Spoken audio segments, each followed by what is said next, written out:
Joining me now is Jeremy Bash, the former chief of staff to Secretary Leon Panetta at the Pentagon and the CIA. So let's follow up on this. Jeremy, first of all, you're so familiar with all of these systems. You've dealt with it. Just what about this supposed need to know? You know, everyone's asking, why does a 21-year-old in the Massachusetts Air National Guard have a need to know about signals intelligence, the most secret kind of intelligence we have between, the Egyptian president, El-Sisi, and his team about whether to give rockets to Russia? He probably doesn't, Andrea. Now, to be clear, I haven't seen the documents, haven't been briefed on them, and haven't looked to find them. But here's what I would say is that we array a lot of defenses against outside agencies and entities trying to hack into our systems, whether it's China or Russia or other sophisticated adversaries. But I will submit to you, and I think most Pentagon leaders agree, that the hardest threat to defeat is an insider. The insider threat, someone who has lawful access to the facility, someone who can drive onto a military base, can log on to the computer system, has a reason to be there, has cover for action, and either for malicious reasons or because he's simply misguided or immature or wants to show off to his friends, has been reported in the media, compromises the secrets of our nations. How do we defeat that if the person has lawful access? Now, of course, you can have audit trails.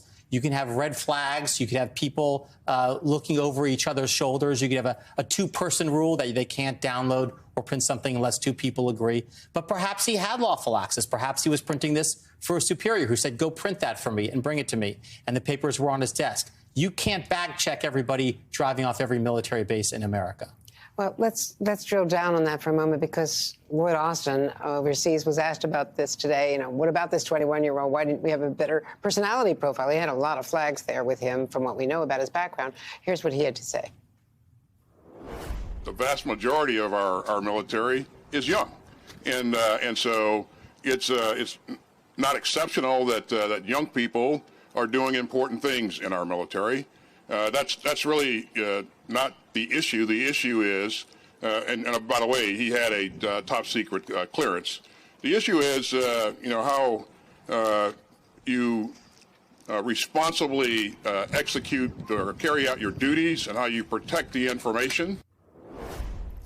So he had top secret clearance, and as you point out, we don't know yet whether he was simply so adept on the computer at navigating around what he was not supposed to look at, or whether he was supposed to look at this stuff.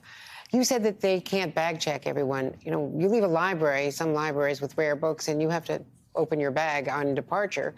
But our bases are larger than some cities. You could probably check a couple hundred people walking out of the rare book library at the Library of Congress, Andrea. But there are 3 million people in the Department of Defense, and they're all over the world. I mean, there are 1.4 million in active duty. There are 800,000 civilians, 800,000 contractors, guards and reservists. Then there are all the contractors. That's beyond the 3 million.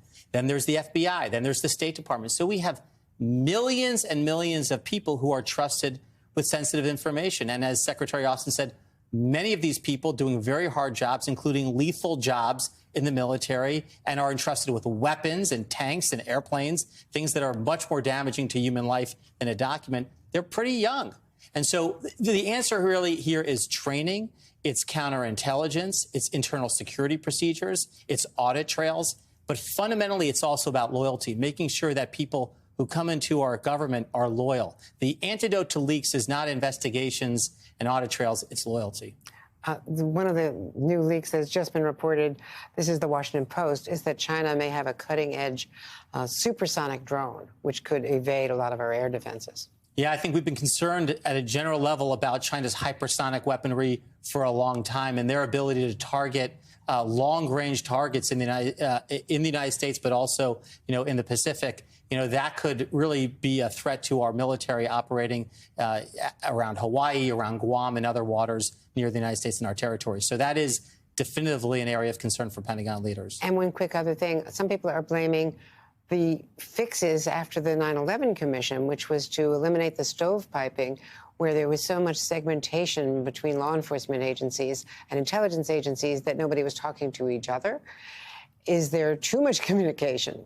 Yeah, I think we have to look at this case to determine whether or not the need to share imperative, which is what replaced the need to know imperative after 9/11, has gone too far. And maybe with the proliferation of computer systems and the growth of the national security establishment, maybe there are too many people have access to these secrets, or maybe there's overclassification of information. I think there are a lot of systemic questions that this case will help us ask and hopefully answer. Let me just say, overclassification has been a theme that I've been hearing since Daniel Patrick Moynihan first wrote a book about it maybe 20 years ago when he was intelligence chair. So there are a lot of things to look at. Andrea, if you and I were working the CIA and we asked each other out to have a drink, a beer, that email would be classified. That's silly. we've done that. We've at least had a beer. Jeremy, thank you. Thanks, Andrea.